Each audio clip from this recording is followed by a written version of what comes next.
Umabot na po sa 188 na pamilya po ang lumikas mula sa kanilang mga tahanan dahil sa pagba at pagguho ng lupa sa ilang bahagi po ng La Union. Bunsod pa rin ang patuloy na sama ng panahon. Sa Barangay Lower Tumapok sa bayan po ng Burgos, matagumpay po na nasagip ng mga responder ang dalawang individual na stranded sa nasabing baha. Nagsagawa rin ng clearing operation ng mga otoridad sa Nagilian, La Union upang alisin ang mga natumbang puno at iba pang harang sa mga kalsada.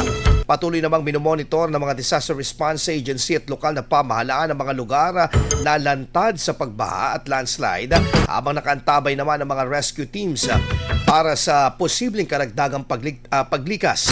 Pinapayuhan naman ng mga residente na nasa mababang lugar at malapit sa matatarik na dalisdis na manatiling alerto. Agad na lumikas naman kapag ipinag-utos ng mga otoridad at iwasang tumawid sa mga baha o dumadaan sa mga lugar na may banta ng pagguho ng lupa.